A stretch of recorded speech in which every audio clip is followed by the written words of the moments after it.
de nuestra literatura. Estas son las preguntas que voy a compartir. Hoy en día son referentes muy importantes en nuestra literatura. ¿Cómo fue el proceso para llegar a serlo?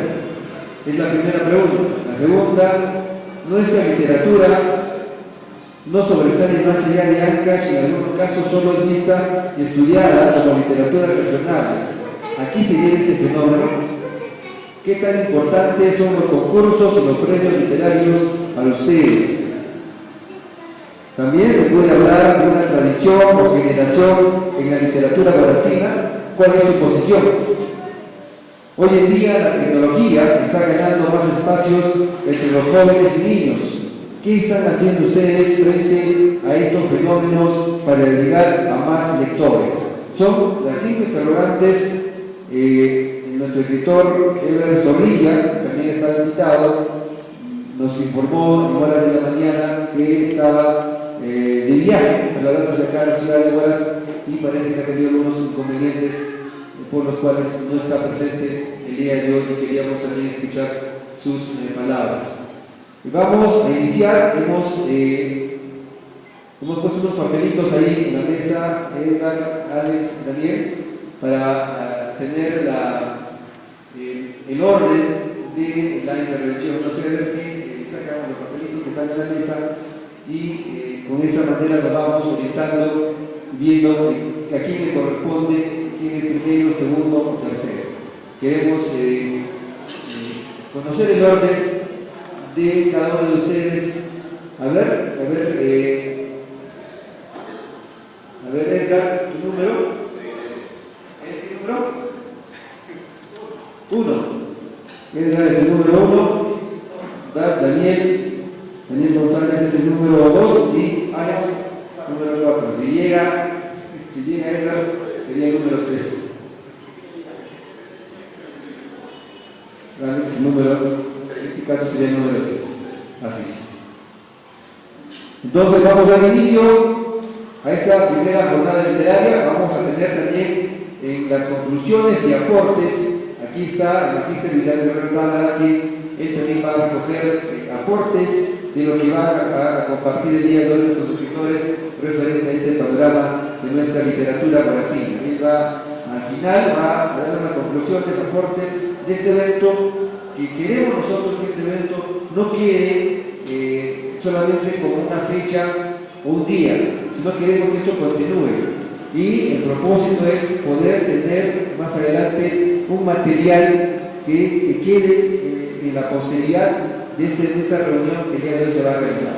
Así que ese es un objetivo que tenemos como comisión organizadora, que el evento se genere. Por eso que estamos haciendo el registro correspondiente fílmico, fotográfico, para poder que sea también un material impreso y lo posterior, con las respuestas a las preguntas que hemos indicado. Vamos a iniciar en esta primera jornada literaria. Las preguntas ya hemos indicado, vamos a reiterarlas. Vamos a dar un plazo de 3 minutos a cada respuesta de cada pregunta, para que ustedes se puedan explayar un poco, y después al final, cuando concluyan el orden de las respuestas de la pregunta, vamos a pasar al público que desee preguntar algún tema que se haya quedado pendiente. Vamos a iniciar con la primera pregunta. Hoy en día son referentes muy importantes en nuestra literatura. ¿Cómo fue el proceso para llegar a Salvador? A responder Edgar Norabuena.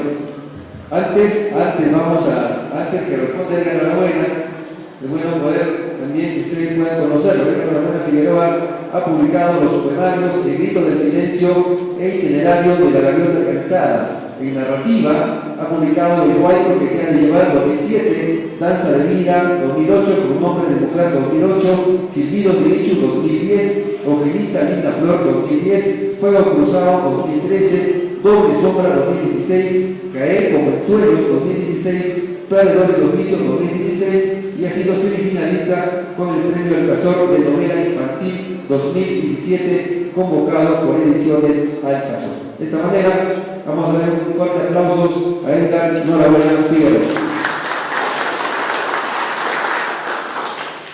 Iniciamos. Ante todo, muy buenas tardes, estimado público, amigos que se han dado cita a esta primera jornada. También el agradecimiento a Omar y a su equipo, no solamente por hacer realidad este evento, sino porque en definitiva, de una u otra manera, ha impulsado algunos cambios que eran necesarios para que justamente esta jornada se lleve a cabo, ¿no? Y la primera pregunta, que es con referente a si nosotros somos referentes importantes dentro de nuestra literatura, pues considero que aún estamos en el trabajo. En verdad, haciendo una especie de balance o de todo lo que hemos estado realizando, incluso como grupo, como generación, e incluso de manera individual, aún no se da todavía el libro de cuentos, tampoco se da todavía la novela de la generación. Entonces, pienso que no somos aún referentes importantes, sino que más bien somos una generación en proceso. Aún nos falta todavía madurar. Ese es mi punto de vista, ¿no? Entonces, en ese sentido, pienso que nos falta todavía mejorar la calidad de la escritura, nos falta todavía probablemente aperturar caminos temáticos que nos puedan justamente liberar de este marasmo, porque en realidad, pues, a pesar de todos los esfuerzos que hemos estado realizando, todavía no hemos alcanzado lo que nos hemos propuesto. Entonces, en verdad, no somos ni los referentes importantes, no me considero así, y tampoco me considero un representante de la narrativa guaracina último sería, pues, que acá ya no hay nadie más, ¿no? Somos de pronto representantes de la narrativa contemporánea, pero no último. Finalmente, después de nosotros están los cronopios, por ejemplo, que han ya publicado algunos textos, están los jóvenes que han publicado varios libros ya, entonces pues tampoco somos tan últimos que digamos. Entonces, nos falta sí mucho trabajo, pero tenemos también el compromiso, y pienso que eso es lo más importante. Lo que nos caracteriza es el compromiso con la literatura, un compromiso muy diferente incluso a las generaciones anteriores, y pienso que este compromiso va a hacer la diferencia en el futuro.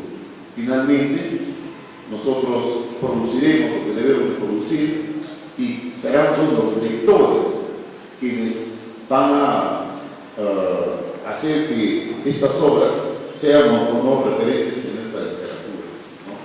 De la misma manera, nos surge también el trabajo no solamente de la crítica, ¿no? Aquí nos hace falta también el trabajo de la visibilización, incluso institucional, porque nosotros lamentablemente no solamente luchamos contra nuestras propias limitaciones económicas para publicar un libro, sino que también tenemos que luchar contra los mercados que han hegemonizado prácticamente la industria de la literatura, y que incluso tenemos que luchar contra los famosos cánones de la capital, ¿no?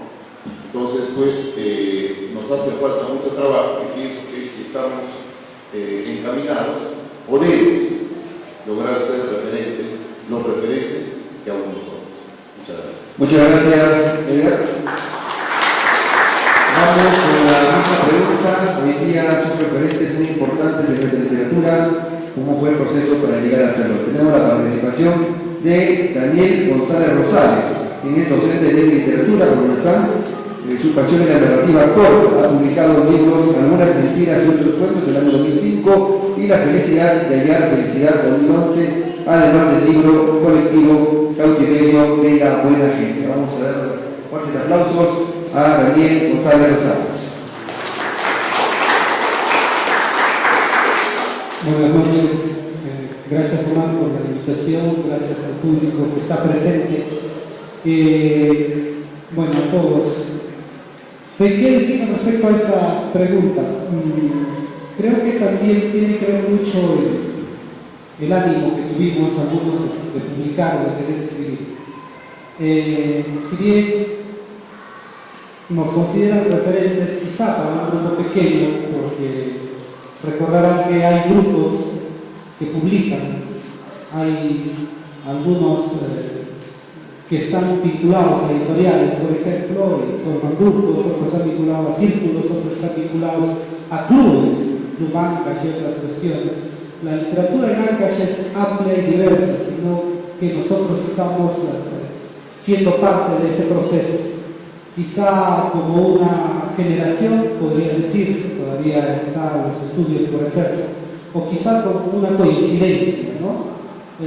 Yo siempre he dicho de que hubo una especie de coincidencia y una especie de lanzamiento de una literatura nueva, reciente, con una publicación de Alcazor en 2005.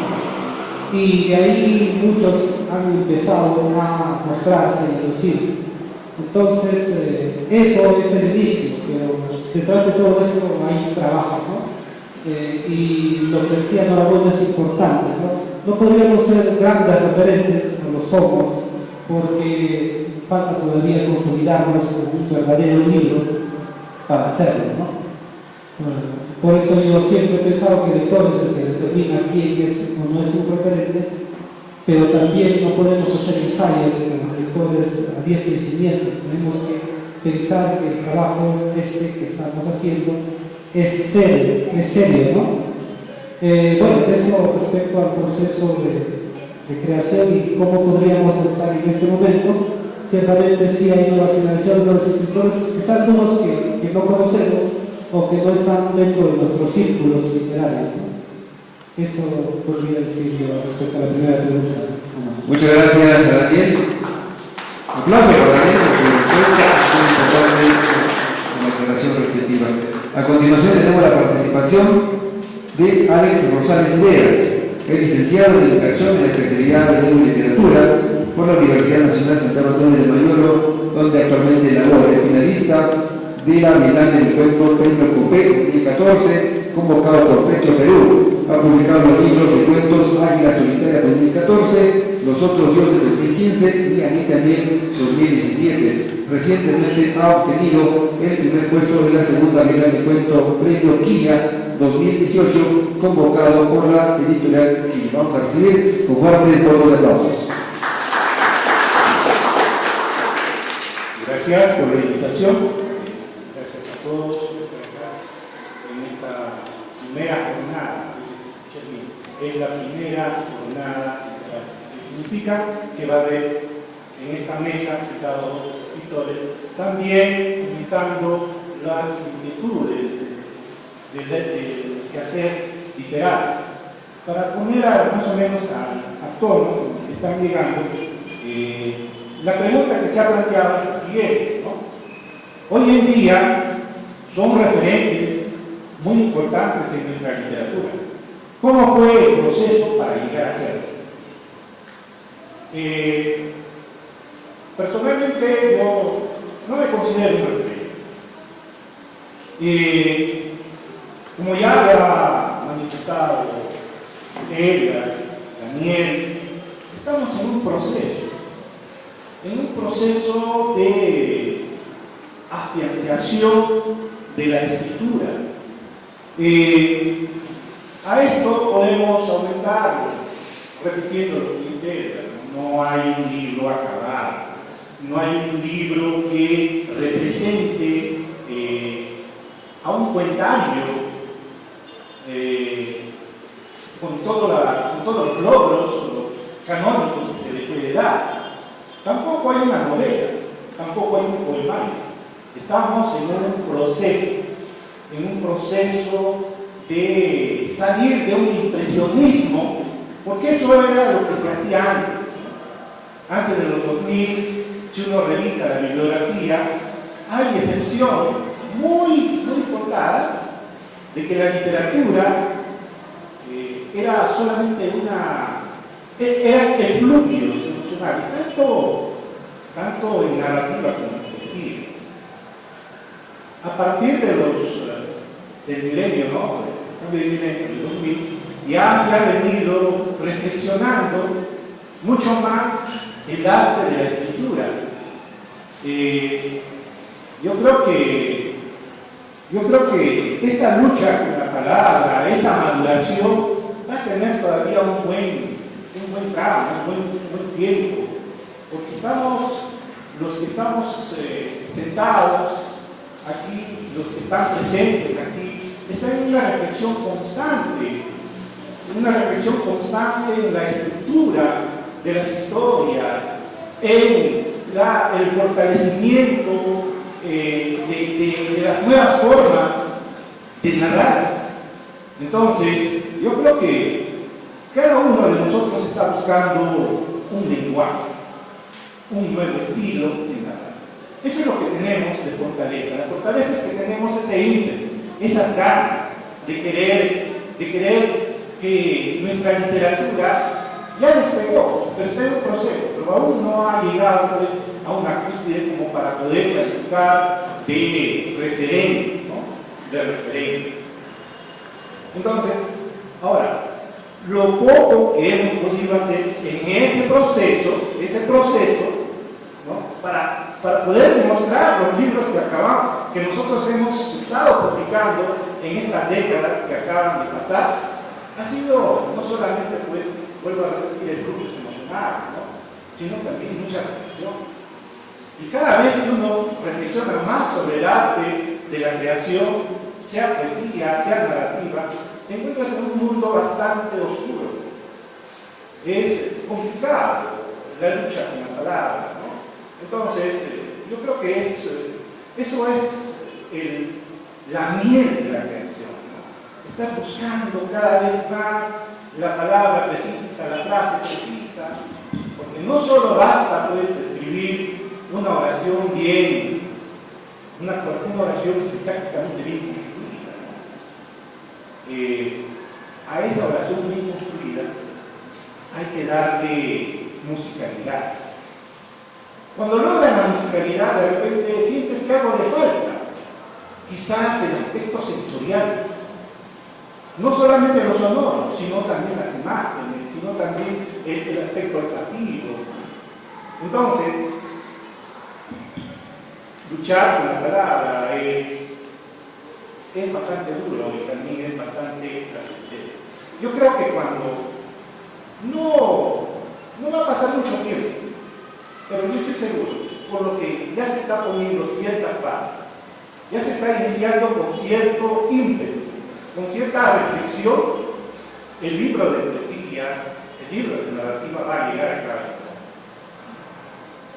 Entonces, para terminar esta intervención, no me considero un referente. Yo solamente quiero escribir cuentos, quiero escribir narraciones, quiero escribir poesías también.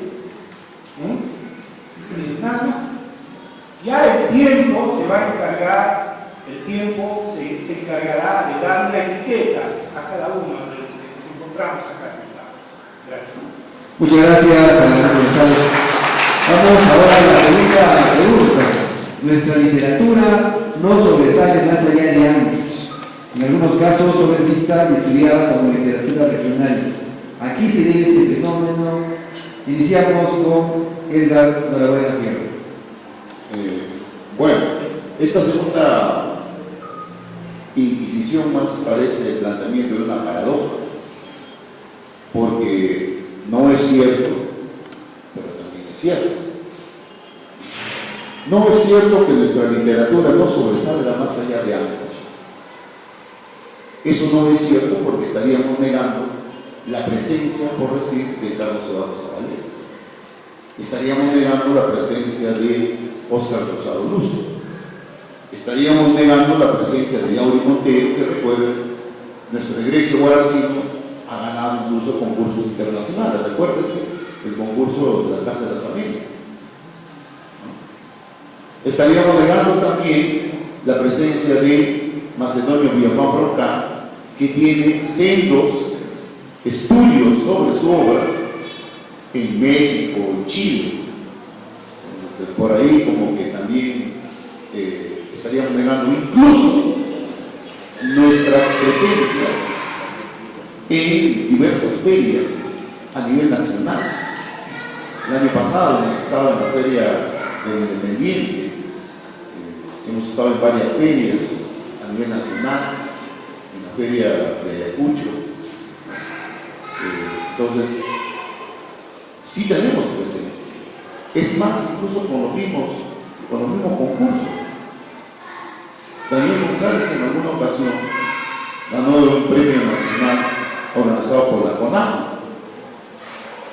Y en toda la relación de ganadores de ese concurso, el 80% eran mancachinos, ¿no? Alex Rosales ha quedado finalista en el premio Copé, fue el premio más prestigioso del Perú. Entonces, pues, por ahí hay una especie de paradoja, ¿no? No es que no nos vean por completo tampoco, ¿no? Ahora, pero, bueno, entiendo también esta aserción, obviamente tiene su validez en el sentido de que, sí, pues, de alguna manera también es cierto, ¿no? Que no nos ven con mayor nitidez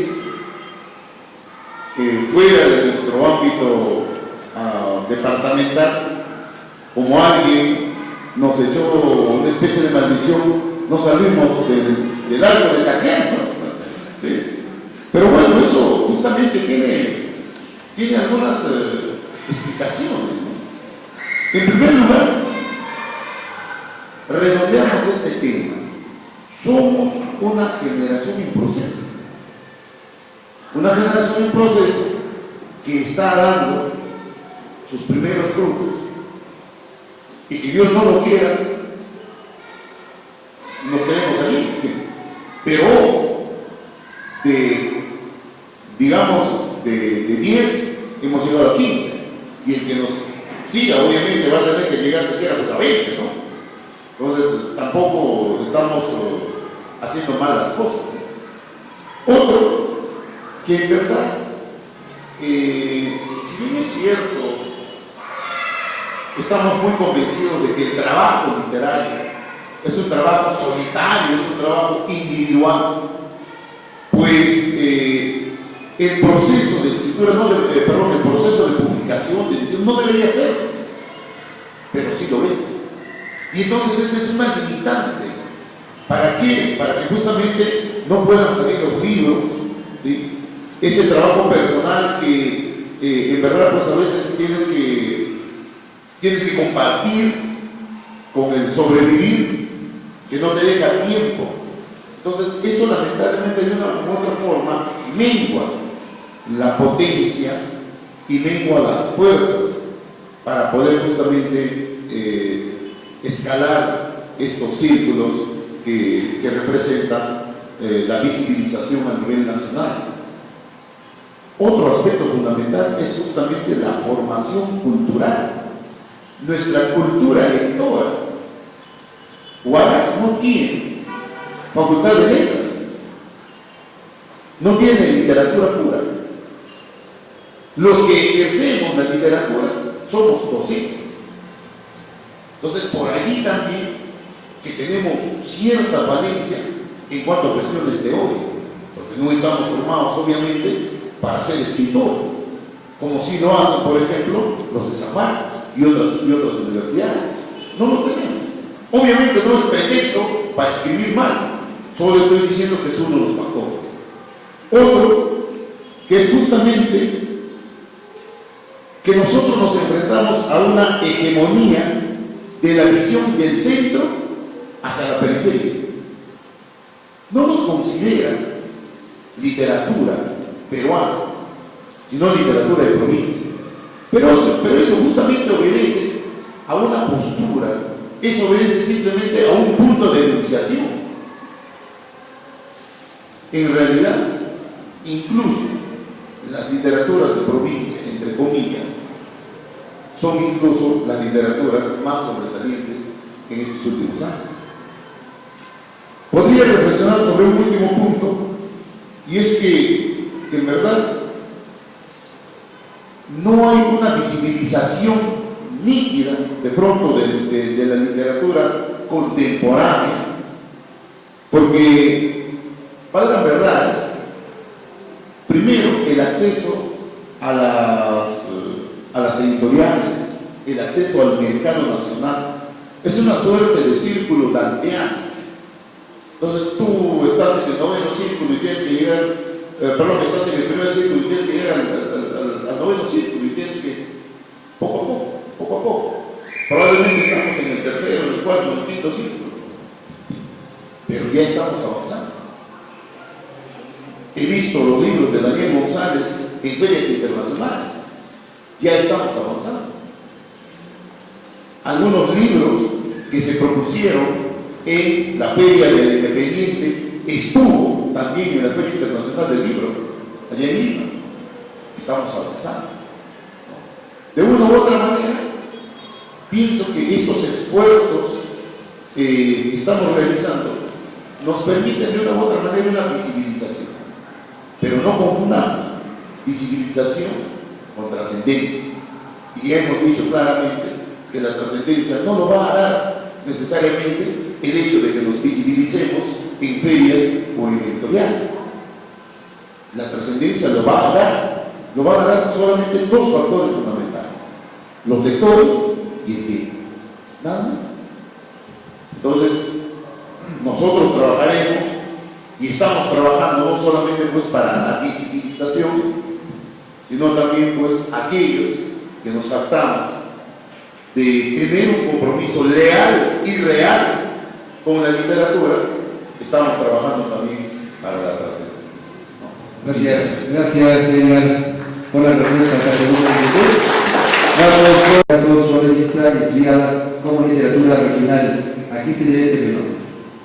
Bueno, solo complementar cuestiones respecto a lo que dice Edgar, porque es cierto, todo eso tiene que ver. Me estaba conversando hace poco en Lima con gente ligada a editoriales también, pero nos dice que las literaturas regionales, efectivamente, como las literaturas de periferias, están quedándose sin padrinos. Es un poco complicada la situación, pero tengo que explicar. Hay una pugna permanente entre el centro y la periferia, ¿cierto? Hay autores que son del centro, que son de élite, vamos a llamar, no de élite porque sean los mejores escritores, sino porque se mueven a nivel de editoriales muy prestigiosas, a nivel de editoriales que manejan mucha publicación, y las otras que pretenden, así como decía Norabuena, meterse por ahí y tienen que estar lidiando y trascendiendo el círculo. Ese es un problema grande porque los padrinos nos están muriendo porque, bueno, por lo lógico, natural. Estoy hablando, por ejemplo, de Miguel Gutiérrez, que podría ser un gran lector, o ha sido un gran lector, y iba recomendando libros. Hablaba de Zabaleta. Zabaleta también, cuando visitaba lugares, iba, leía y presentaba estos libros son buenos y sigue entrando. Entonces, ese es un problema, nos estamos quedando sin gente que nos pueda recomendar. A pesar de que las literaturas de provincia podrían ser muy buenas, efectivamente son muy buenas. Si haces un recuento histórico, los grandes autores son de provincia, la gran mayoría, en el Perú y en casi todos los lados. Bueno, el otro problema son las editoriales.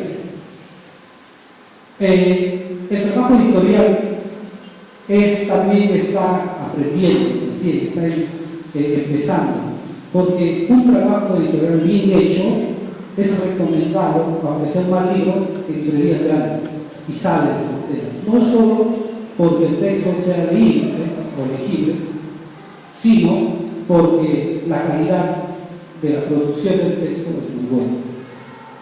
A veces sacamos libros que tienen errores y errores sumamente garrafales. Entonces, ese editorial no es invitado, no va a llegar. Decir que sí hay talento. Si hacemos una especie de censo, hay gente que en cualquier lado escribe bien, escribe mal, y nosotros tenemos gente que se está escribiendo muy bien. Acá hay bastante material respecto a eso.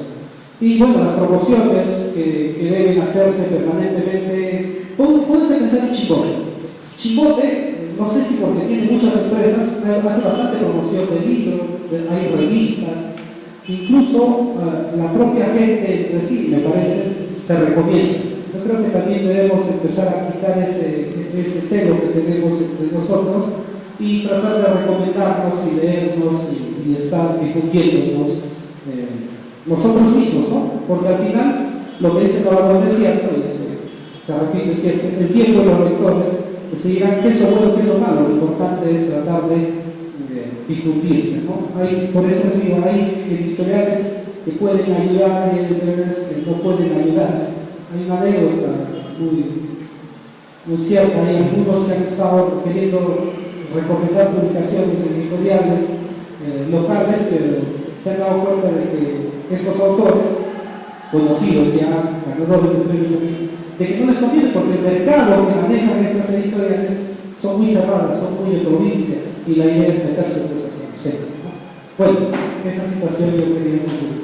Muchas gracias a Daniel González por su respuesta a la siguiente cuestión. Vamos con Alex González. Bien, nuestra literatura no sobresale más allá de años, y en algunos casos solo es vista y estudiada como literatura regional. ¿A qué se debe este fenómeno? Yo creo que hay presencia, pero hay una presencia fugaz. Presencia fugaz es como los premios que muchos escritores guaradas han rechazado. Lo otro son los encuentros literarios que se realizan pues, a nivel nacional en distintas localidades. Lo otro son las ferias de libros. Entonces, hay cierta presencia fugaz, pero si el que no sabe lograr, ¿quién es la culpa? ¿Del escritor? Quizás. Entonces, se barajan dos posibilidades. La calidad de la obra, si es buena, es mala, ¿no? Lo llevamos a un pensamiento dicotómico. Sin embargo, cuando uno entra al quehacer literario, ¿no? Nos damos cuenta que no solamente existe el creador, el escritor, también está el teórico de la literatura, también está el crítico de la literatura, también está el historiador de la literatura. Entonces, es todo un equipo. Si bien es cierto lo que decía ella, ¿no? Nosotros somos egresados de una facultad de educación, donde hay una especialidad de lengua y literatura, o lingüística y literatura. Pero yo creo que en ninguna universidad te enseñan a escribir, a crear, ¿no? En las universidades que tienen escuelas de literatura pura, bueno, pues inciden más en lo que es la teoría. Y la creación es otra cosa. La creación, claro, se alimenta, se orienta, pero nadie estudia para ser creador. No hay una universidad que se forme para tal. Si la literatura, entre comillas, última, eso de última también hay que verlo no solamente por el contexto, sino también por la intención con la que está organizándose el evento. No solamente hay contexto, sino también hay intención. No sale de estos parámetros regionales, es porque yo creo que los creadores caminan junto con los críticos. Entonces, si nos preguntamos, en Orar hay creadores y hay críticos en la misma cantidad. Los críticos están haciendo su trabajo para poder sacar a luz, mediante sus sesudos análisis, las creaciones de los escritores acá locales, porque con sus aportes va saliendo de estos límites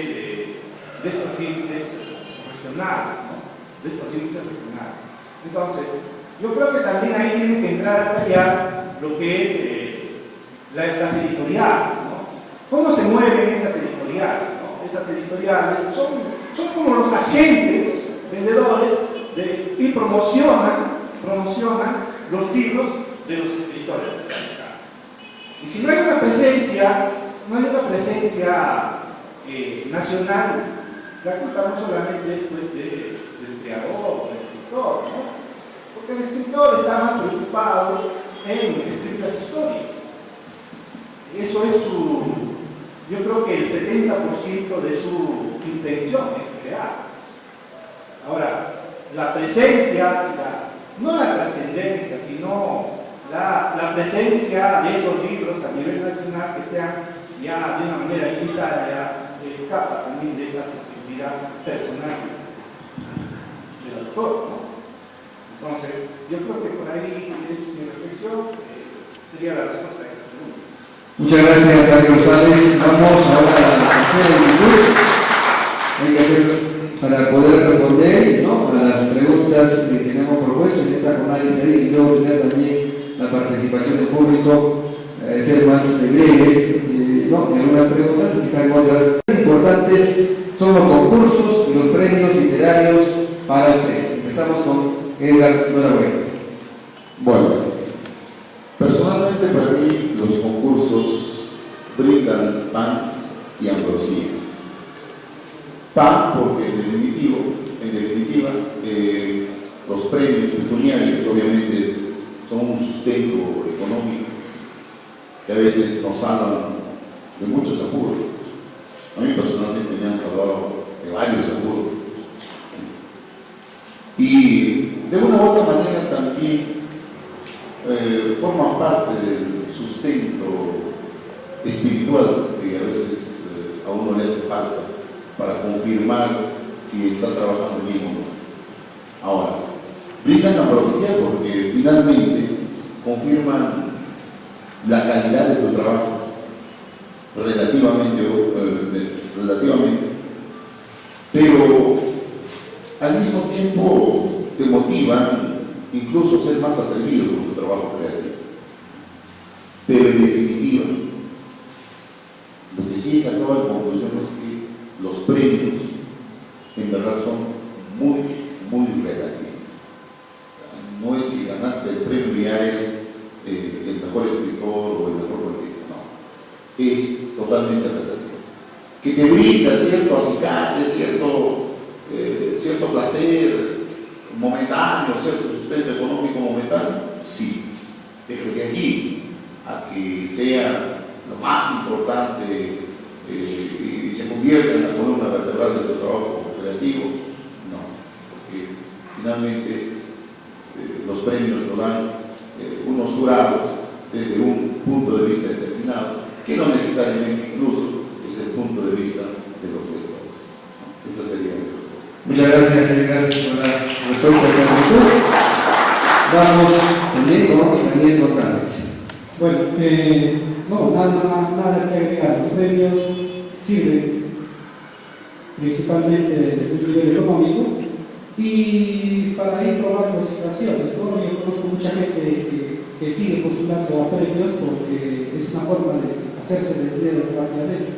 Otros también se presentan, o bueno, mandan el mismo trabajo a diferentes premios y uno de ellos alcanza a ganar algo.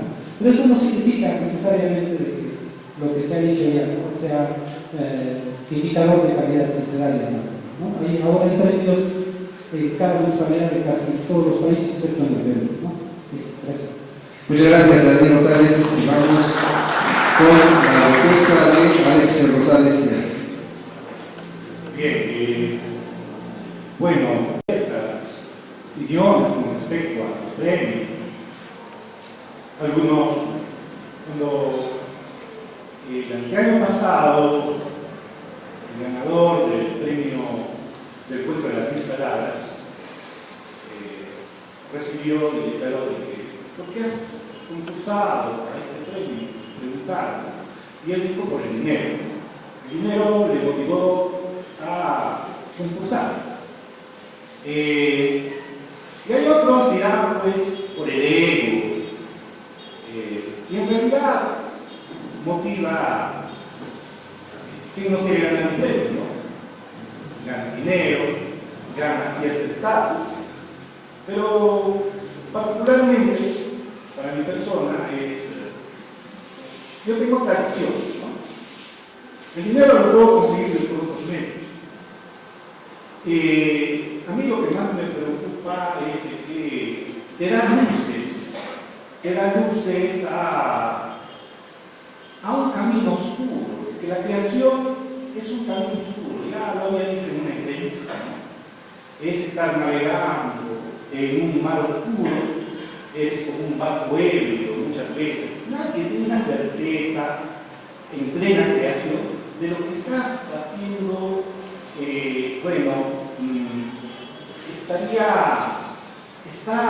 está encaminándose como se debe de caminar. Entonces, ante esta oscuridad, para mí los premios son una especie de un faro que puede guiar a este barco ebrio a un puerto. Entonces, para mí los premios son orientación. Te dice, ¿sabes qué? Bueno, eres finalista o eres ganador, estás por un buen camino, tu trabajo lo estás encaminando muy bien, ¿no? Porque los jurados también no son cualquiera. Los jurados tienen cierta o mucha experiencia, no solamente en la creación, sino también en la lectura. Entonces, esas palabras te dan frescura, esas palabras te orientan y esas palabras pues, te motivan más a seguir avanzando en este oscuro proceso de la creación. Para mí eso es lo que significa los premios. Muchas gracias, Alex.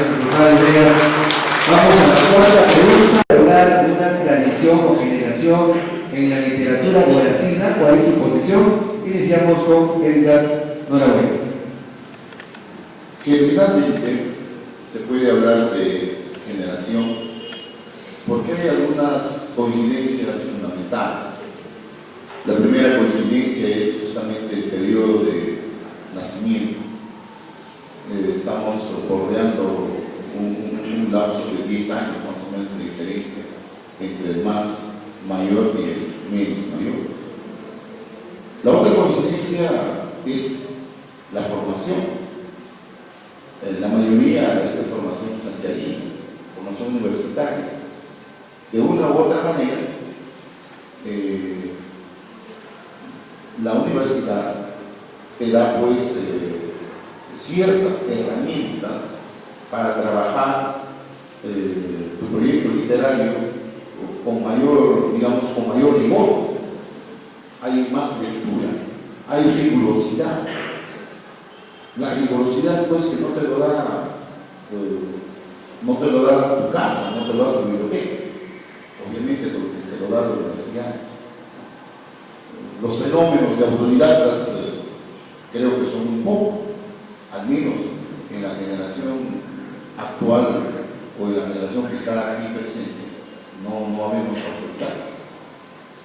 Y la otra condición, la otra coincidencia, que me parece que es la coincidencia incluso más importante, es nuestra posición, nuestro compromiso con la literatura. No somos ni nos consideramos, a pesar de nuestra situación, escritores de a ratos, escritores de fin de semana o escritores por hobby. Estamos, como dice Alex, en constante lucha con la palabra. Nosotros hacemos una especie de magia porque trabajamos de día hasta muy tarde y a veces de noche tenemos que compartirlo con la familia. Pero bueno, si los días de la semana son 7, nosotros sacamos 8 días. Si las horas del día son 24, nosotros sacamos 26 horas. Y en esas horas justamente trabajamos. Esto, la literatura, esto que tanto nos apasiona, esto que tanto nos hace vivir. Entonces, esta coincidencia de compromiso, de apasionamiento casi irracional frente a la literatura, creo que es una coincidencia que nos permite al menos poner ciertas bases como para decir, oye, somos una generación. Muchas gracias, Edgar Molina, por su respuesta a esta cuarta pregunta. Vamos con Daniel González. ¿Se puede hablar de una tradición o generación de la literatura guarancina? ¿Cuál es su posición? Bueno, yo quisiera relacionar esto con estas dos vertientes que se han creado a partir de los temas tradicionales, Huaraz y casi todas las zonas de la sierra, ¿no? La idea de lo rural y lo urbano. Por ahí hay unas diferenciaciones que no necesariamente son importantes, pero que nos llevan a pensar de que todos escribimos diferentes y desde puntos de vista diferentes, pero sí hay unas coincidencias, ¿no? Lo que decía Manuel, de haber nacido más o menos en periodos semejantes. Algunos publicamos antes, otros después, pero generalmente lo estamos haciendo. Hemos sido formados en la universidad, sí, pero hay otros que también han publicado y que están dentro del ámbito de los años de publicación, que no necesariamente se han formado en el examen. Los libros de Ludovico Cáceres Flor tienen bastante arraigo, y es una literatura que se deja leer muy bien, y yo creo que él sí podría ser considerado autodidacta, ¿no? Porque él no se ha formado en ningún instituto, en ninguna universidad desde el punto de vista literario. Bueno, el trabajo periodístico lo ha llevado a escribir también. Roberto Sánchez Bueno, que ha salido del pedagógico, Evo Zorrilla, que terminó el pedagógico. ¿Verdad? Yo creo que esto tendría que hacerlo gente que está más vinculada a los estudios y encontrar más lazos para considerar una generación. Pero yo pienso que sí es una coincidencia grande y nos está dando motivos para hablar en este momento. Y yo creo que también ha incentivado a las juventudes a seguir escribiendo en un lugar que parece un páramo desde el punto de vista de la narrativa. Si es que no se hablaba solo de Yauri o de Colchado o de Zabaleta en la zona donde vivimos. Muchas gracias a Daniel González por la respuesta a esta pregunta. Vamos con Alex Rosales. Bueno, mi opinión con respecto a si hay una tradición o generación en la literatura guaraní. Bueno, las coincidencias que puede arribar a que se denomine una generación, esto está el lugar donde se ha nacido y también las edades, ¿no? Yo creo que esto es el trabajo más del historiador de la literatura, o del crítico literario, quien va a clasificar, quien va a mencionar si es una generación o no, ¿cierto? A mi modesto punto de vista, yo no podría dar luces, decir que si es una tradición o es una generación, ¿no? Porque a mí lo que me interesa es escribir, crear historia, no tanto ir por si hay una generación o no hay una generación. No es. Ya, muchas gracias a Alex por la precisión. Vamos llegando ya a la pregunta número 5, lo cual vamos luego a continuar con el tema de Vidal, que está aquí con nosotros, y usted va a dar un cuenta referente a los aportes a esta Brancina. Vamos con la quinta pregunta que dice lo siguiente. Hoy en día la tecnología está ganando más espacios entre los jóvenes y niños. ¿Qué están haciendo ustedes frente a estos fenómenos para llegar a más lectores? Responde Edgar Norabuena Figueroa. Bueno, nuestra primera tarea frente a este fenómeno siempre ha sido la eliminación de la distancia entre el autor y el lector. Creo que hemos comenzado con un buen trabajo con las caravanas literarias y, bueno, en algunos casos han sido muy bien comentados, en algunos casos también un poco criticados, pero la intención ha sido justamente hacer de nuestros lectores o hacer que nuestros lectores realicen una lectura vivencial, una lectura mucho más cercana incluso a su contexto y una lectura mucho más experimental, porque hemos sido los mismos escritores quienes hemos contado parte de la historia o hemos motivado a su lectura. Creo que eso ha sido un trabajo inicial muy asertivo, que ha tenido eco, felizmente, desde la Dirección Regional de Educación y que ha promovido el Plan Lector Regional, que incluso hasta el año pasado, no sé si este año, pero al menos hasta el año pasado, se atrevió incluso digamos, recomendar lecturas.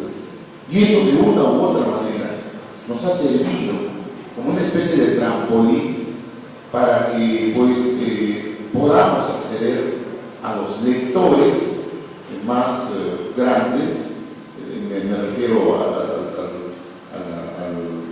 al alcance, que son pues, los lectores de los colegios, ¿no? Entonces, estamos haciendo ese trabajo. Pienso que vamos a mejorar estas estrategias de acercamiento y la eliminación de la distancia entre el autor y el lector. Muchas gracias, Edgar Norabuena, por la respuesta a esta quinta pregunta. Vamos con la respuesta de Adil González. Hoy en día la tecnología está ganando más espacios entre los jóvenes y los niños. ¿Qué están haciendo ustedes frente a estos fenómenos para llegar a más lectores? Bueno, la adaptación ha sido necesaria y ha existido siempre, ¿no? Recuerden que cuando apareció la imprenta, recién hubo una posibilidad de que masas leyeran literatura, porque antes estaban los libros recluidos en las iglesias y cuidados, sacerdotes principalmente. La gente que podía hacerse una copia, mandarse a hacer una copia, podía leer, o los que podían visitar esas bibliotecas. Yo creo que también Internet trae beneficios, ¿no? Y la idea es no alejar al nuevo lector de Internet, sino hacer lo que se está haciendo, ¿no? Hacer que el libro vaya a Internet y esté ahí y que interactúe, por ejemplo, en Internet. Yo recuerdo ya haber escrito una historia relacionada en la red y porque a mí me sorprendió mucho el fenómeno y yo creo que cada vez se vuelve más sorprendente. Yo creo que algunos han estado experimentando también esa forma de hacer literatura. Pero eso no significa tampoco de que el número de lectores ha crecido o ha disminuido. Yo creo que la literatura, como cualquier actividad artística, tiene su auditorio ya adaptado, ¿no? Y se va presentando dependiendo de la familia más que de nosotros, ¿no? Nosotros solamente somos hacedores de historia, nosotros no podemos decir si esa historia es buena o es mala. Los padres, los lectores y los que recomiendan ese texto determinarán eso. Y yo creo que si es que esos lectores que han sido nativos digitales pueden leer los libros tradicionales, sería bonito, pero si se puede llevar el libro a Internet sería mejor, ¿no? Esa sería mi respuesta. Muchas gracias a Adil González. Vamos con la respuesta de Adil González Pérez. Bueno, frente a la tecnología, lo único que puede hacer el escritor es pues, utilizar su valiosa herramienta que es la palabra. Para ganar más lectores, la lectura debe ser más ágil. El pensamiento la intención de la construcción de las historias deben ser veloces, rápidas, y no como las historias que se escribían en el siglo XIX y también en el siglo XX, ¿no? Con descripciones totalmente historias borradas de descripciones muy morosas, que eso para la época estaba muy bien. Si nosotros nos damos cuenta, cuando uno ha leído a Balzac, a Solá, las descripciones son muy minuciosas. Y eso obedecía a su época. Obedecía porque quizás no había la televisión, no había pues estas nuevas tecnologías. Y el artista, el escritor, tenía que explicarlo con las palabras toda la imagen. Pero ahora ya no es así. Los tiempos han cambiado. Ahora todo es más rápido, ¿no? Y es por eso que en Norteamérica surgió un movimiento, ¿no? El minimalismo. Ya Hemingway ya había puesto ciertas bases de una escritura bastante concisa, ¿no?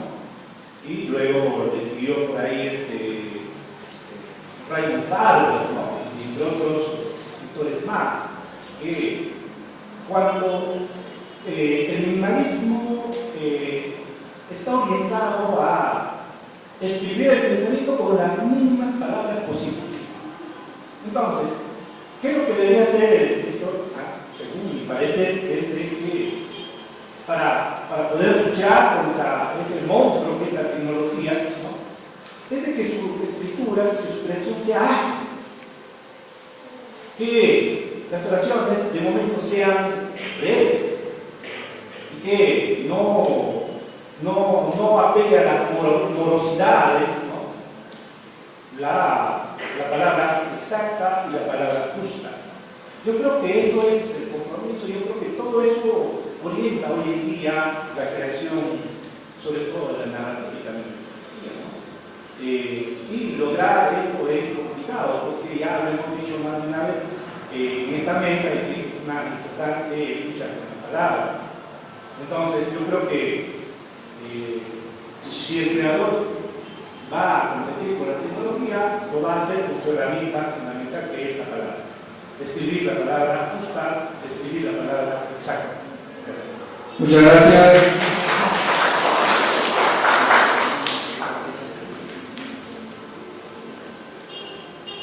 A continuación vamos a tener las preguntas del público asistente, luego vamos a proceder al final con la exposición del magíster Vidal Guerrero Tábara, quien está con nosotros. Vamos, ¿hay alguna inquietud referente a las preguntas que se han dado el día de hoy en esta primera jornada literaria? ¿Hay alguna pregunta de alguno de los asistentes que quiera hacer en directo a alguno de ellos o quizá a manera de los tres? Vamos a ver, Joel, si me ayudas para el micro. Hay que hacerlo bastante breves en las preguntas y también puedan responder adecuadamente.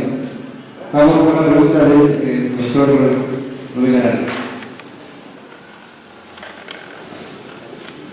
Manera de comentario, ¿no? Para empezar la pregunta. Ha quedado claro que no son una generación. Edgar Norabuena empieza a escribir hace 21 años con El Rito del Silencio, 1997 a 98, ¿no? Más o menos, en 97. Daniel González gana un concurso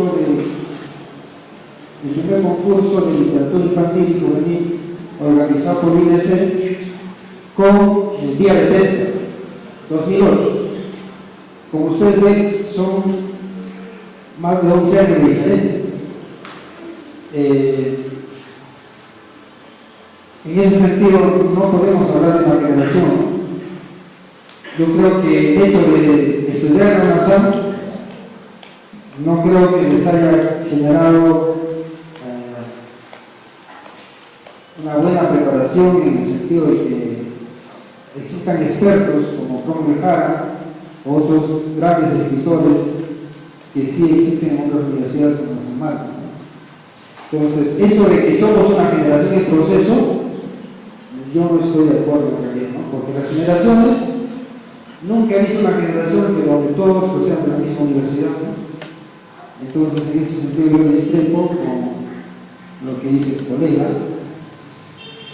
También Edgar Norabuena se quejaba de los medios de comunicación, de que tienen menos posicionamiento que otros. Ustedes pongan el nombre de Edgar Norabuena en internet y van a encontrar que es más famoso que Mario Vargas Llosa. Tiene publicaciones, incluso tiene libros electrónicos. Todos sus libros son libros electrónicos. Y si quieres acceder a ellos, no lo puedes ni bajar. Ustedes traten de encontrar un solo libro de los escritores alcacinos, en la literatura regional, y no lo van a encontrar. Van a encontrar la Divina Comedia, obras clásicas, obras famosas incluso, lo van a poder bajar de internet. Pero las obras de los escritores y presentes tienen un precio, ¿no? De un alto costo. Entonces, eso de que tengan menos espacio que otros grandes escritores es totalmente falso. Luego, es totalmente falso que Lima denigre de la literatura provincial. Es totalmente falso ese tema de las periferias. ¿Por qué? Porque en realidad nuestros escritores, y sobre todo Edgar Norabuena, que es el escritor más prolífico de esta generación, entre comillas, porque él ha escrito más de 50 obras, si no me alcanza la memoria, en comparación a Daniel, que tiene 2 o 3, y al otro colega Alex, que tiene 2 o 3 también, ¿no? Entonces, él participa no solamente como escritor, sino como conferencista. Y no solamente cuando le invitan, sino él mismo se invita, viaja, visita, y efectivamente, de 24 horas que nosotros tenemos, él utiliza 26 en esos ministerios. A la pregunta, como son aclaraciones. Ya, muchas gracias a Rubén. Vamos a pasar el micro a Giver, que también quiere hacer una pregunta. Luego vamos a tener algunos minutos que dar a Daniel para que, si desean responder a las inquietudes que ha dado a conocer Rubén Arana. Vamos, Giver. Buenas noches a todos. Para explicar cómo existe ahora, mejor, señor que está comenzado, creo que hay que ver el proceso de la literatura clásica desde que se iniciaron los primeros libros que se dedicaron a todos los escritores clásicos que publicaron. Pero básicamente la calidad, creo, de la literatura campesina empieza a inicios del siglo XX. Por Manuel Reinaldo le llamaba a este grupo el grupo de la Villa Comoco, de los años 1900, empiezan a escribir y crear desde los años 1913 hasta 1925 y 1930. Entre estos escritores podemos hablar en todo caso de la generación de la Belle Époque, puede estar la Mesa, Federico Sanrosas, ¿no? Está también Chiquiano, Eugenio Garro, por nombrar a uno. Básicamente ellos escribieron junto con Margarita, junto con Fernando de Vallejo, y también vivían en ese momento. Todos ellos escribían con tanto en Huaraz como luego hay obviamente nacidos generacionales después de los 40, quizás por el anterior del 41 hay todo un proceso de pluralismo. En los 40 y vienen los 50 ya Carlos Zabaleta, Rosa Sernaguardia, como ejemplos, ¿no? de quizás un pequeño grupo que empezaba otra vez a pertenecer de la escritura campesina o campesina. Y el siglo otro vacío, después del terremoto, en los 70, porque creo que en 30 y 25 empiezan a crear algunos nombres de valía nacional e internacional en la literatura, pero son nombres esporádicos que y lo mismo hasta los años 80, que no hay muchos representantes. En los años 90, la Secretaría de Gran Bretaña nos obligó Manuel, por supuesto, ¿no? Entonces, y bueno, pero yo creo que como generación no se dice generación cuando todos empiezan a escribir temporalmente en un lapso de 10 años, sino su primera creación no puede ser de 15 a 20 años atrás, pero su creación más lineal, su creatividad de todo el mundo empieza a resaltar y a brillar. Yo creo que ese es el momento en que se puede tomar el nombre de la generación. Entonces yo creo, desde el punto de vista también, que sí, este grupo de literatos, escritores, narradores, también con un grupo de buenas intelectuales, yo creo que sí se puede llamar de una generación. Muchas gracias, Iber. Quería hacer un aporte a la inquietud referente al tema de la generación. ¿Alguien más? Si desea, a ver, Joel, a Franklin, está atrás, quiere hacer una pregunta. Al final de todas las preguntas que va a hacer el público, van a responder, no para los escritores que quieren. Gracias. Buenas noches a todos y gracias por organizar este tipo de eventos. Definitivamente ayuda. Tengo un par de inquietudes que voy a hacer simultáneamente. Hace un tiempo ustedes recordarán que Marco León Montero estaba en la universidad recibiendo su honor de causa. Ustedes deben recordar claramente que él incluso exhortó, pidió que ya debiera haber alguien que tome la posta que él tiene, o que él va llevando hasta ahora. Y pensando en eso, hacía la reflexión siguiente: precisamente esta generación del cual ustedes son parte tienen esa gran responsabilidad. Y entonces la pregunta es: ¿quién o quiénes van a tener que asumir esa posta, ¿no? Porque finalmente alguien tiene que asumir esa responsabilidad. Segunda pregunta. Entre los tres han quedado, por lo que han dicho, o han concluido que escribir es una permanente lucha con la palabra. De ello puedo concluir que es un permanente sufrimiento. Es algo así como estar contra algo que uno no quiere, o contra algo que se siente que va a ser avasallado o algo así. ¿Cómo debo entender en todo caso cuando requieren eso, que escribir es una permanente lucha con la palabra? Esas son mis dos inquietudes. Muchas gracias, Franklin. Al final vamos a responder a todas las inquietudes. ¿Alguien más que tenga alguna otra inquietud para frente a las inquietudes y preguntas que hemos dado a conocer a los escritores invitados el día de hoy en esta primera jornada literaria narrativa para ciencias políticas? Si no hubiera otra inquietud, pasamos a la aquí a Rodrigo y luego terminamos con William. Buenas noches a todos, amigos, compañeros, escritores. La pregunta es muy clara.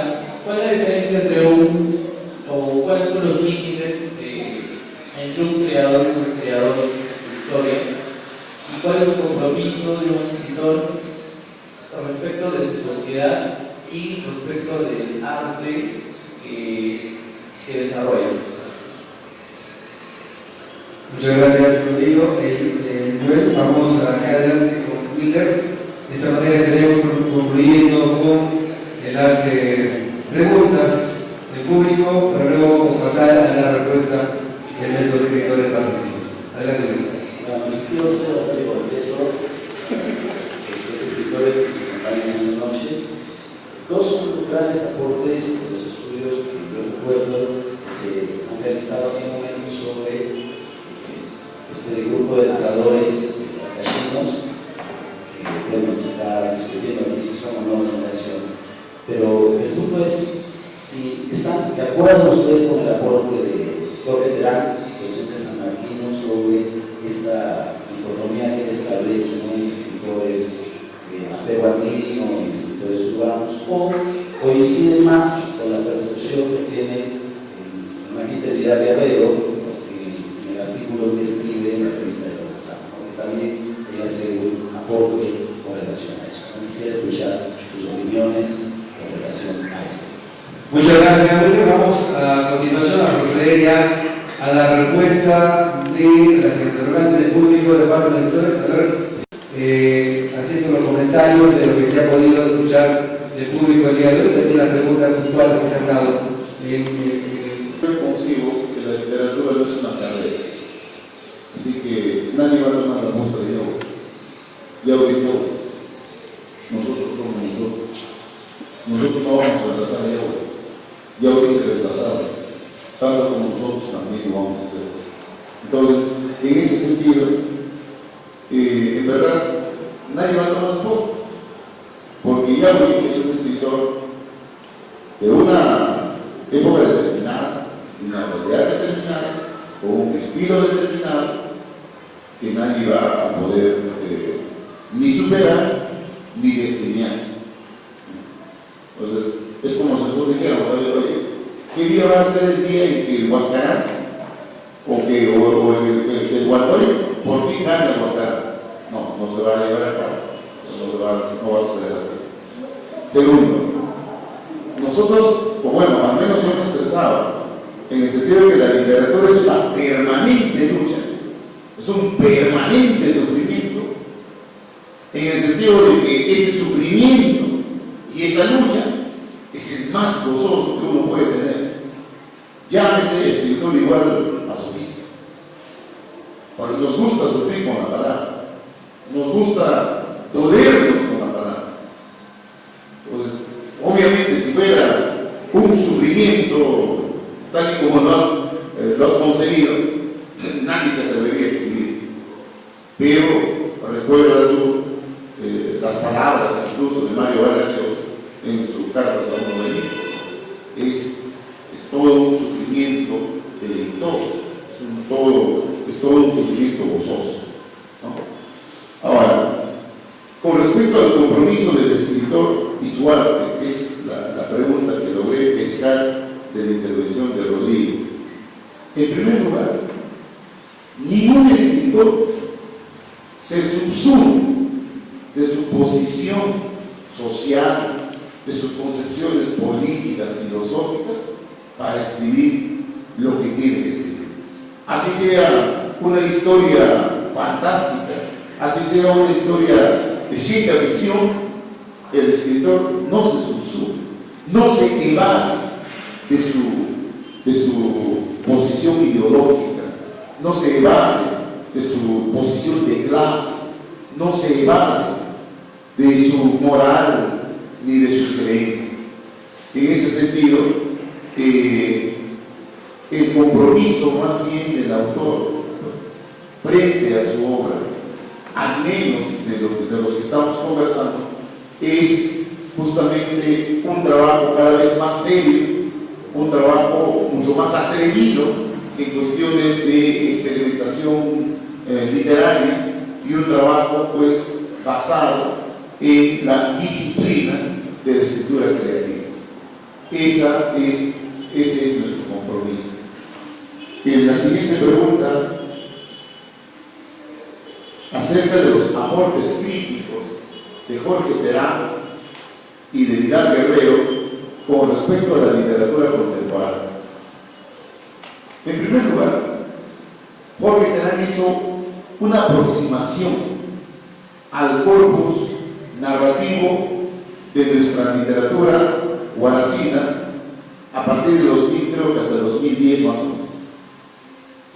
Obviamente, como una primera aproximación, resultó para mí al menos, y hasta ahora resulta, aceptable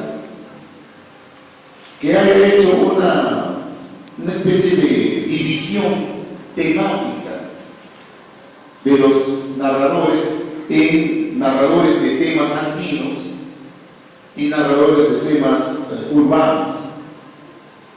Sin embargo, como a mí me da la sensación de que esta división es más o menos una camisa talla S para alguien de XL. Ya no cabe. Porque ni los narradores andinos son necesariamente ni netamente andinos, ni los urbanos se han subsumido de la andinidad.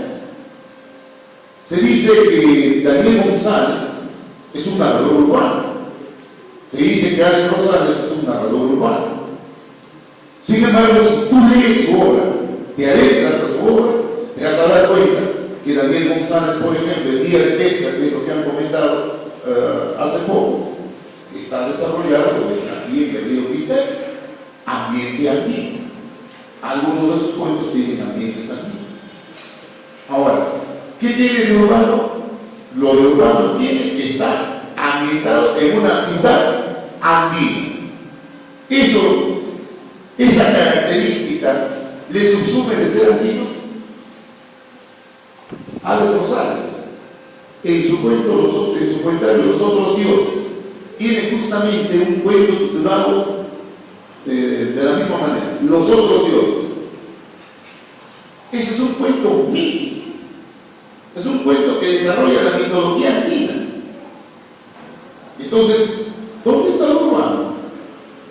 Si él desarrolla sus cuentos en en las calles de Huaraz, en un barrio de Huaraz, y el ambiente también es andino. Este niño milagrero es mitología andina.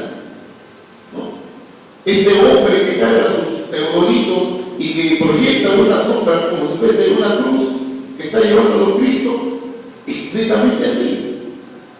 Entonces, para hacer la primera aproximación, interesante.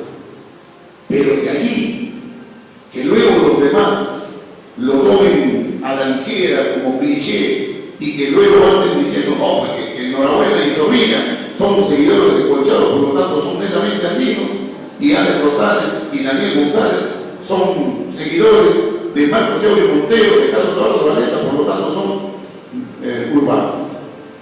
Estamos simplemente ante una diferenciación epidémica.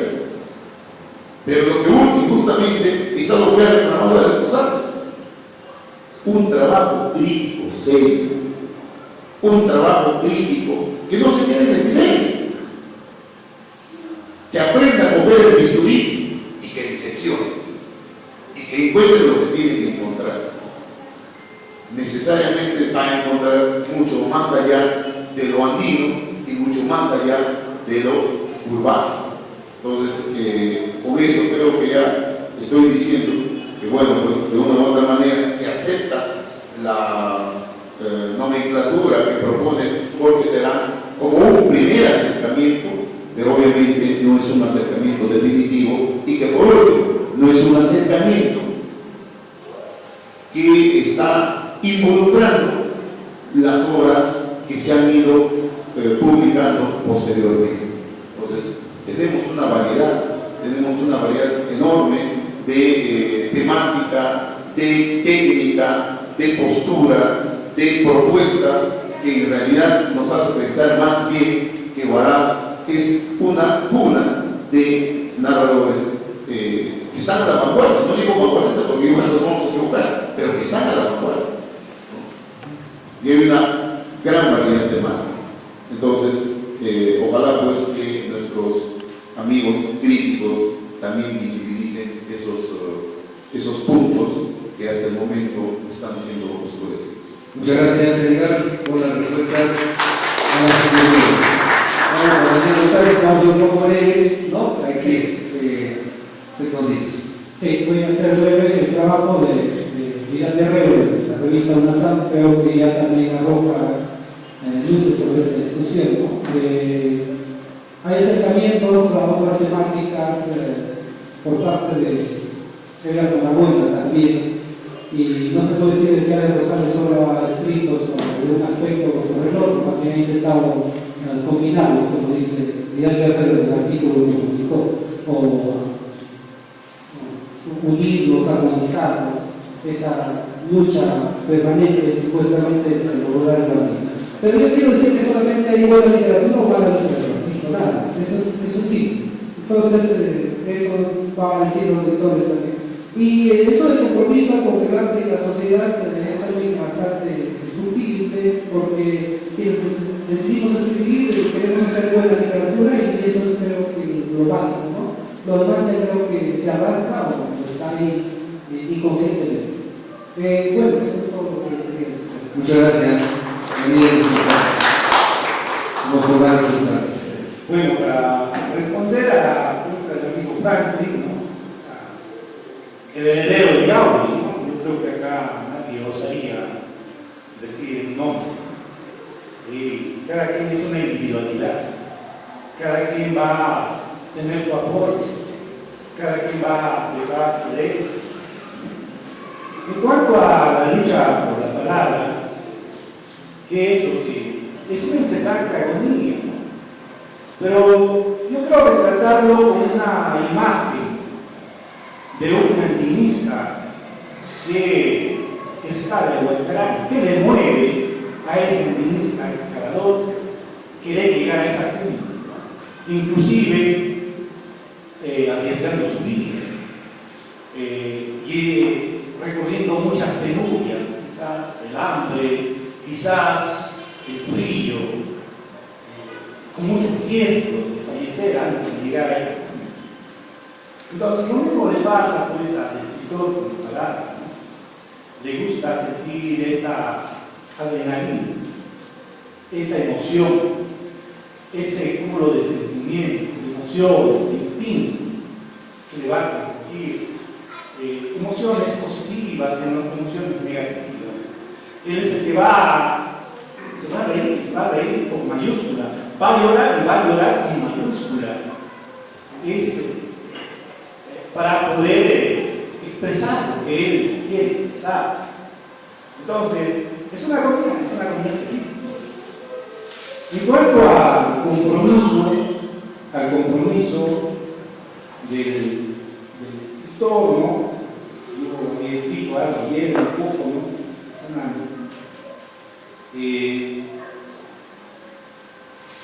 Dice, el compromiso de un creador es testimoniar sus demonios, sus fantasmas, mostrarnos su sangre en cada palabra, es vivir la literatura, es decir, hacer de la literatura su forma de vida.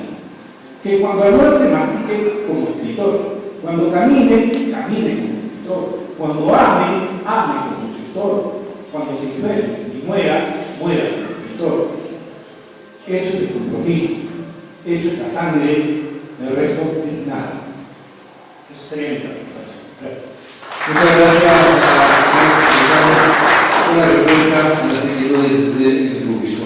Vamos a tener a continuación la participación del magíster Miguel Guerrero, a quien vamos a invitar adelante para que haga la exposición y las conclusiones de este evento, esta primera jornada literaria. Aquí nomás lo vamos a dejar para que haga algunas precisiones sobre lo que el día de hoy se ha podido conversar. Vamos a recibir un fuerte aplauso de aplausos.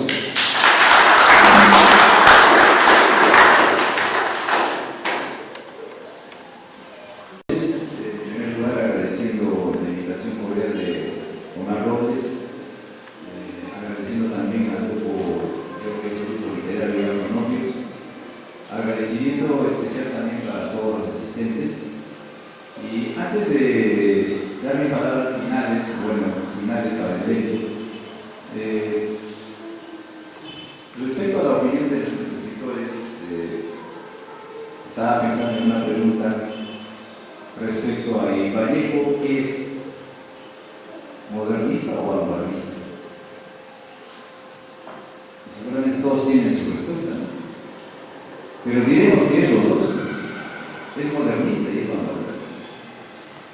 Y también me hago una pregunta para nuestra localidad, para Ancash.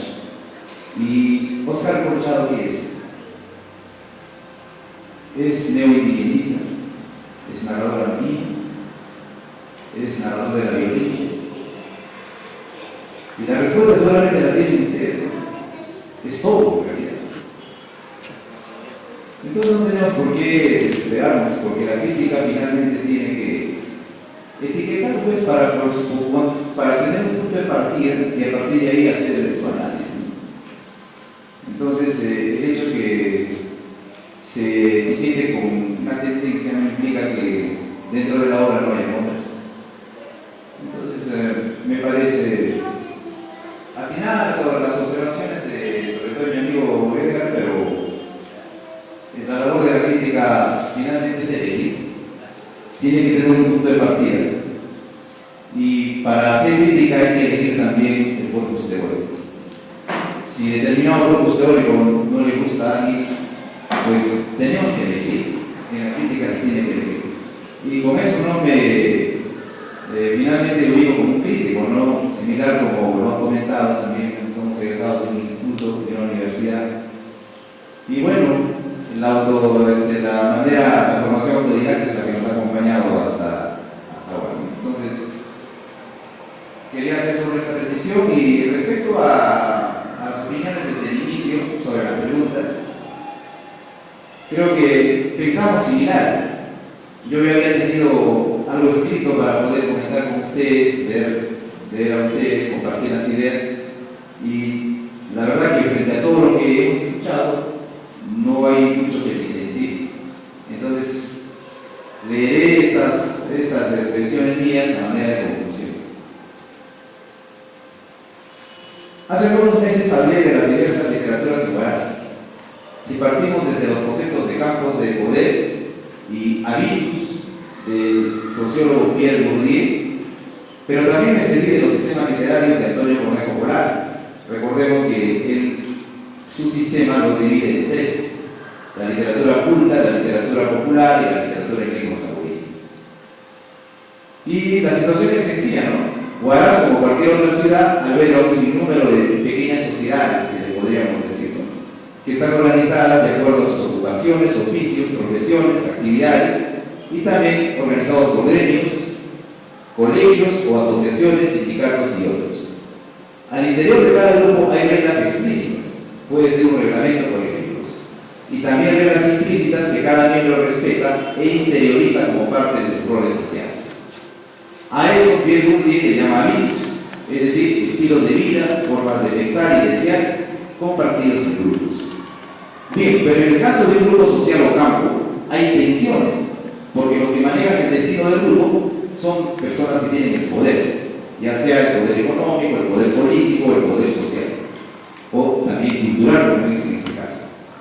Los miembros relegados, es decir, los miembros marginados, pugnan por destronar a los sujetos con capital, y algunos se autoexcluyen e intentan crear su propio grupo, sin saber que en esa actitud hacen más visible a quien está organizándolos como el grupo de poder. Esto sucede en Huaraz, reitero. Los escritores con formación profesional lo han dicho, mayoritariamente de la UNASAM, que publican editoriales con el código ISBN o con código ISNN, ISSN, o con el auspicio de entidades académicas nacionales, son los considerados oficiales, los que manejan los hilos del discurso oficial, los que ocupan las butacas estelares en eventos oficiales. Mientras que los relegados, que son alumnos, docentes de la EBR, aspirantes a escritores de institutos o aficionados, crean discurso contracultural, contrahegemónico de destronamiento del centro. Por eso elaboran discursos con fuerte contenido ideológico. Pero otros que sin pensarlo también son del mismo campo, se autoexcluyen y niegan toda calidad, publicación, logro o discurso a partir del vituperio, y empleando un verbo afilado, trasnochado, pseudoestético, pseudoacadémico, pseudocientífico. Confío en que en algún momento haya la posibilidad de hablar sobre los dos grupos, es decir, el contrahegemónico y los autoexcluidos que los denominan. Los primeros, los contrahegemónicos, de vez en cuando toman por asalto los escenarios del centro, pero los segundos se contentan con enunciar su verborrea desde las cantinas, en orienterías o lugares sórdidos. Preciso que mi intervención girará sobre la literatura oficial, o también llamada la literatura culta por Antonio Cornejo Polar, como había señalado. Respecto a esto, debo afirmar con contundencia que la tarea de estudiar a los escritores casi contemporáneos a mi edad es más que un deber, es una obligación. Pues no hay trabajos orgánicos que vayan registrando registrando las tendencias y las obras conforme los procesos van definiendo de manera insustrayada. Es una tarea titánica, sí, y comprendida también, lo acabamos de ver. Todos quieren estar, todos quieren recibir elogios, si no te llueven toda clase de adjetivos, ante los que afortunadamente, gracias al psicoanálisis, he sabido convivir.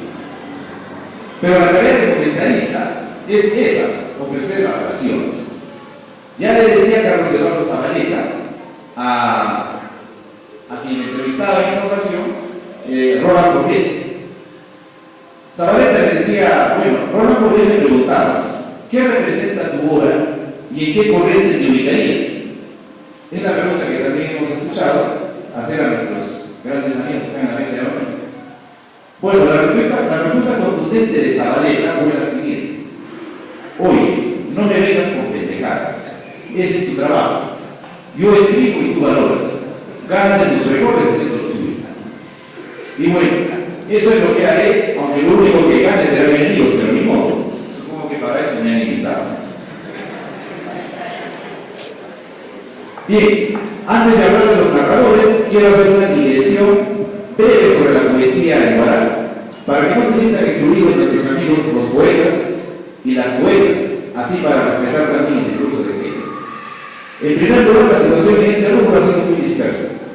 La poesía de Diablo, Colchado, Don Dexter o Román Obregón, más cercana a nuestra generación, no han tenido sus continuadores.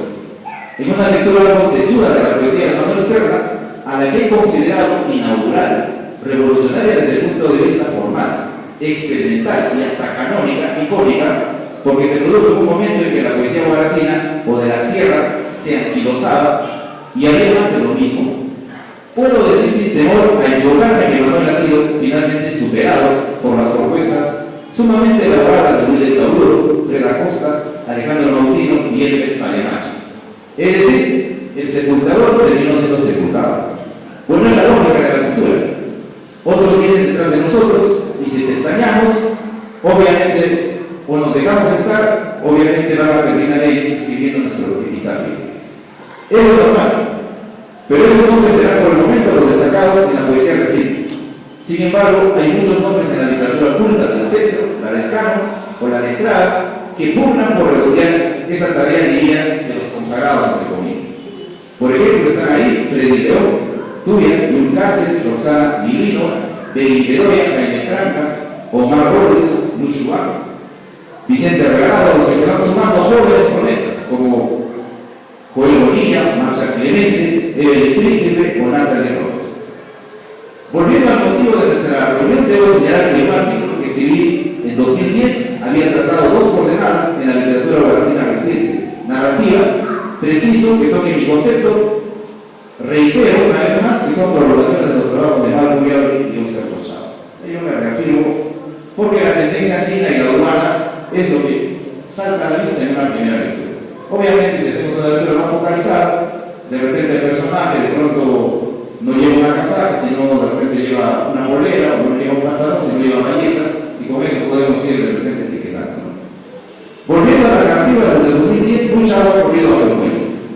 Y a esas dos coordenadas, en mi concepto han sufrido dos embistes que la han dañado seriamente: la vertiente fantástica y la prosa filosófica breve, o los llamados mini cuentos de prosa reflexiva y poética. Obviamente, cuando digo vertiente fantástica, mi huella formalista y estructuralista hace añicos a esos textos y circula como si fuera literatura. Pero que es un hedor thriller o novela negra, cuyos autores se esfuerzan por explicar esos pastillas como obras en literatura. Por lo que me negaré a hablar de ellos, y no sé de ellos quien les dé la carta de ciudadanía. Por otro lado, los mismos autores de las coordenadas han incrementado su producción, de tal manera que me obligan a vigilarlos para ver por qué sendero se desplazan sus propuestas. Ahora seré un poco más meticuloso y veré si es en el río, si es sacando del río, si es en el bosque, porque también eso lo define. No olvidemos que, así como una golondrina no hace verano, una obra y un conjunto de obras, en el conjunto de obras no define una tendencia. Y eso que quede claro. Y aún más grave, ahora que las publicaciones literarias cada vez son más dispersas en sus temas y formalidades.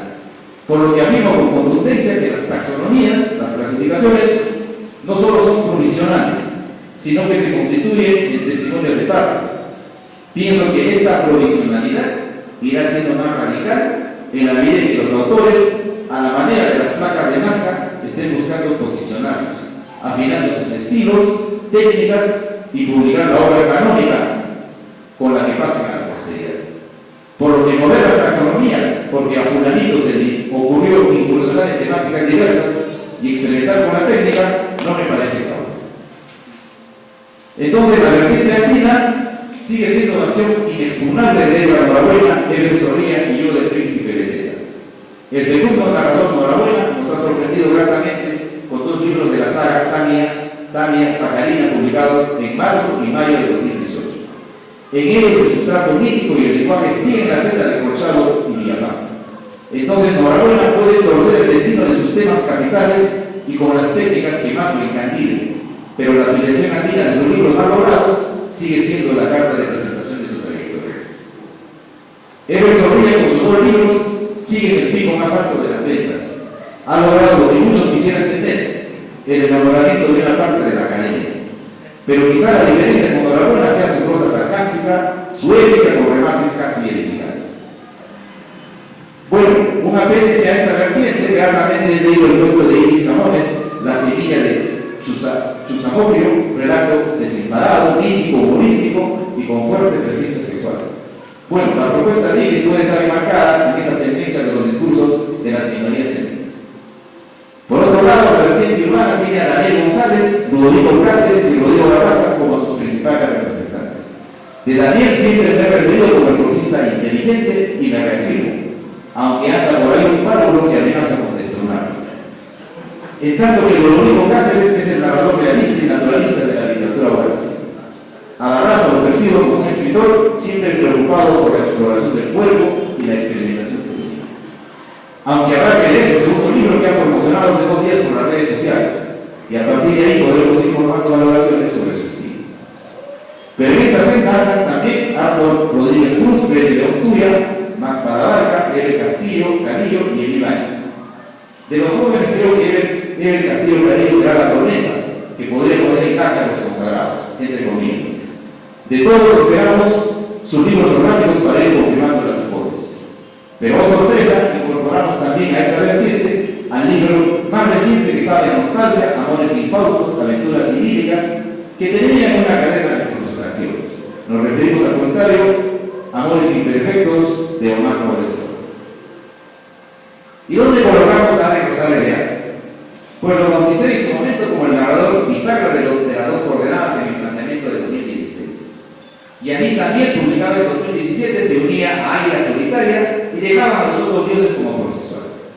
Sin embargo, me anonada sus cuentos Taitamango, ganador de Quilla Oro 2018, y Encuentro de Familia, cuento que quedó como finalista del primer concurso de cuentos breves Ciudad de Marca 2015, actas publicadas en 2017. Esto prueba que Alex, como dije, como la figura de las placas de Nazca, está buscando su posición. Y de ahí su constante experimentación. La incursión a terrenos donde seguro está ensayando su escritura, y eso es bueno, porque demuestra que está en pleno proceso creativo, conforme lo hemos podido escuchar. Seguro que cuando encuentre su estilo tendrá enseguida la obra de su consagración. Solo una diligencia: seamos responsables cuando narremos cosmovisiones, culturas e idiosincrasias referidas a nuestros pueblos minorizados. Y en esto quiero ser puntual. Esto se llama la escritura ética, que siempre reclamaron autores consagrados como Arguedas, Miguel Gutiérrez, Prometara o Dante Castro. No olvidemos que además de docentes, como lo han señalado muy bien, los escritores son académicos e investigadores y saben perfectamente que la literatura aporta con su discurso para formar la conciencia social del hombre. Entonces seamos muy cautos a la hora de representar a esos hombres antiguos que tienen la prostración de siglos, que ahora en este momento están siendo basurizados, mellados en lo más recóndito de sus almas al liquidar sus espacios geográficos y sociales, que tienen siglos de colonización. Y no nos etiquetemos con esa concepción de buen salvaje que sirvió finalmente para exterminarnos. El hombre andino es depositario de tantas cosas bellas que pueden ser ficcionadas como lo hizo Corchado en Cuyacuya, el mismo Arguedas en Guamacuyay, o en nuestra zona, los cuentos de Macedonio Villafán. Hay que reproducir estos gestos de los maestros. Y creo que Danza de Vida de Enhorabuena es un cuento que camina por ese sendero. Por eso lo estudié y escribí un artículo sobre ese libro. Son acciones que me entusiasman y me hacen creer que estamos con ellos, con nuestros hermanos andinos, porque venimos de ellos.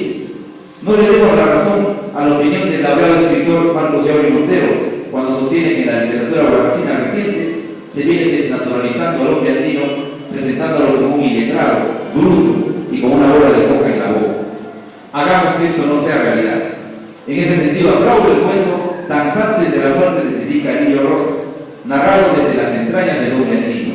Bueno, dicho sea de paso, damos la bienvenida a Lili al maravilloso mundo de la ficción. Y espero que pronto nos vuelva a sorprender, pero ya como un libro. Si no, pensaré que su cuento es la parte 2 de Danza de Vida de Edgar Conrado. Volviendo a mi amigo Vale Rosales, creo que los dos relatos aludidos podrían estar coqueteando con esa idea. Pero salvando esta tingencia, puedo decir que el cuento Quilla Oro tiene una estructura celosamente construida que me sirve para señalar que Alex ya encontró el hilo de la pareja y auguro que pronto vendrá el hilo consagratorio. En tanto que en la vertiente fantástica, Elías Nieto y Rodolfo Sánchez Coelho son los exponentes de la prosa en clave existencial. Quizá Elías, más consciente y ducho en narrar metáforas, sea el número 1 en el orden de revelación y Sánchez Coelho quede segundo por ilustrar escenas perfectamente prescindibles. Pero ambos están dibujando la otra dimensión del hombre de estos lares, la experiencia psíquica que roza con el inconsciente. Finalmente, la vertiente que representa la breve prosa poética tiene a Enrique de la Cruz como su revelación. En su momento dije que las minificciones de Enrique se desplazan entre la ironía y el humor, lo inverosímil y la certeza, el sueño y la vigilia o la esperanza y la desazón. Son minicuentos donde se condensan la reflexión y la crítica como armas para deconstruir esta realidad hecha en base a símbolos, estereotipos y prejuicios. Bueno, para no cansarlos, estas son mis apreciaciones sobre la literatura oficial en Huaraz, que no consolidan ni sepultan a nadie, así que, por favor, todo tranquilo, porque eso está parejo. Como ya dije, las valoraciones son profesionales y además es un testimonio desde mi modesta perspectiva. Muchas gracias.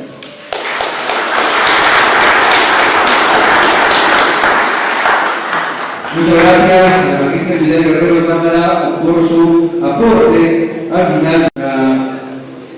Así es, vamos a hacer entrega a estos certificados, a ver si nuestros rivales Correo nos ayuda para también hacer entrega correspondiente. Él también que es escritor y muy identificado con la cultura. Alex Rosales Reas, invitamos a Alex para que los amigos Alex, igual a los dos Alex hagan entrega correspondiente de los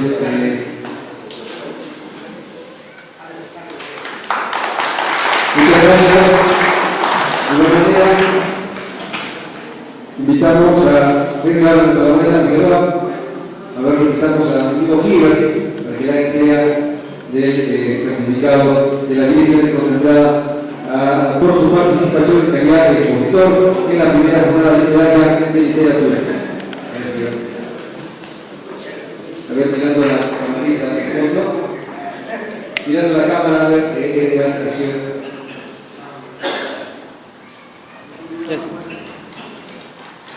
muchas gracias.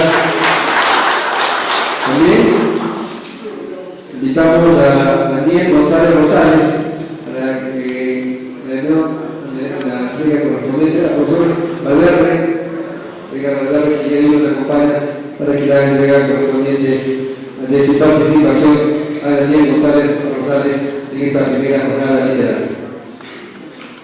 A ver, mirando. Antes de culminar, vamos a hacer entrega de unos certificados a nuestros escritores participantes el día de hoy. A ver si nos ayudan. Bueno, agradecer a la Dirección Desconcentrada de Culturas. También hacemos la entrega del certificado a Vidal Guerrero Cámara por su participación como calidad de expositor. Invitamos a nuestro amigo Washington, a ver, que está acompañándonos el día de hoy, viene acompañando a los libreros la entrega de este certificado Vamos a ver la fotografía. Nos indicó que había unas dificultades en el tema de la vía y por eso no hemos podido contar con su participación el día de hoy. Agradecemos y como grupo organizador a Joel, agradecerle, Joel Giraldo Bonilla, también parte del mundo de los cronopios, de igual manera también agradecer a Eli Báñez y a Enrique de la Cruz, que también forman parte de esta comisión organizadora que el día de hoy se lleva a cabo con esta primera jornada literaria de literatura. Agradecemos y estaremos anunciando y programando quizá en otra oportunidad otros temas importantes sobre nuestra literatura huasteca. Les agradecemos y hasta la próxima oportunidad. Fuertes aplausos.